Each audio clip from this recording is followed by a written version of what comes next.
Hello friends, welcome back to our channel. సనాతన హిందూ సంప్రదాయంలో నవగ్రహాల్లో ఒకటైన చంద్రుడికి విశిష్ట స్థానం ఉంది. చంద్రుడితో అనేక పండుగలు, పర్వదినాలు ముడిపడి ఉన్నాయి. హిందూ మతంలో సూర్యచంద్రుడు ప్రత్యక్షంగా కనిపించే దైవాలు.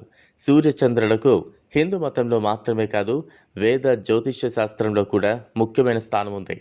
పున్నమి వెలుగులను పంచే చంద్రుడికి మనిషి జాతకంలో ప్రముఖ స్థానం ఉంది.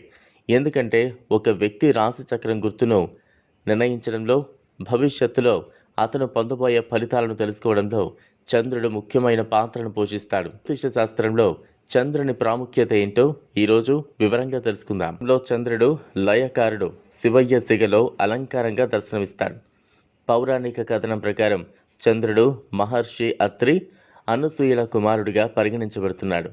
భూమిపై మొదటి జ్యోతిర్లింగాన్ని సోమనాథుడి చంద్రుడు ప్రతిష్ఠించినట్లుగా విశ్వాసం. చంద్రుని ఆరాధనతో ముడిపడి శ్రావణ పౌర్ణమి, కార్తీక పౌర్ణమి, వినాయక చవితి వంటి అనేక పండుగలు ఉన్నాయి.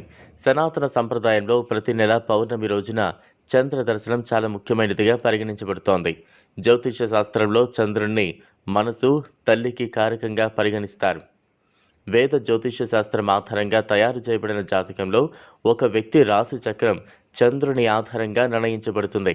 జ్యోతిష శాస్త్రం ప్రకారం చంద్రుడు కర్కాటక రాశికి అధిపతి.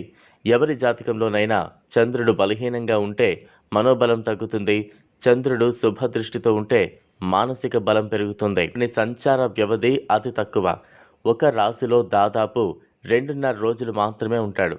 విశేషం ఏంటంటే భారతీయ పంచాంగం జాతకం కేవలం చంద్రుని సహాయంతో తయారు చేయబడుతుంది. వారంలోని 7 రోజులలో ఒకదానికి సోమవారం అని పేరు పెట్టడం కూడా చంద్రుని ప్రాముఖ్యతను తెలుపుతుంది. సోమవారం రోజున శివలింగానికి పాలు సమర్పించాలి. సోమవారం నాడు రుద్రాక్ష జపమాలతో ఓం సోం సోమాయ నమః మంత్రాన్ని పఠించడం ద్వారా చంద్రుడి అనుగ్రహాన్ని పొందొచ్చు. జాతకంలో చంద్రుని శుభాన్ని తెస్తుంది. జాతకంలో చంద్రదోషం తొలగిపోవాలంటే సోమవారం రాజు ఉపవాసం ఉండాలి. జ్యోతిష శాస్త్రం ప్రకారం పౌర్ణమి రోజు ఉపవాసం ఉండటం, చంద్రుడిని చూడటం, పూజించడం కూడా శుభ ఫలితాలను ఇస్తుంది. చంద్రునికి సంబంధించిన తెల్లని వస్త్రాలు, తెల్లని పువ్వులు, తెల్లటి చందనం, బియ్యం, పాలు, వెండి, ముత్యాలు, పంచదార మిఠాయిలు మొదలైన వాటిని దానం చేయడం కూడా శుభాన్ని కలిగిస్తుంది. ముత్యాన్ని చంద్రుడికి చిహ్నంగా పవిత్ర రత్నంగా పరిగణిస్తారు.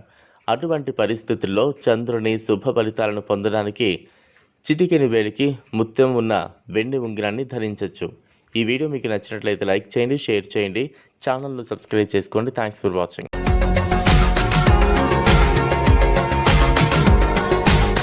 మరిన్ని అప్డేట్స్ కోసం మా ఛానల్ని సబ్స్క్రైబ్ చేయండి.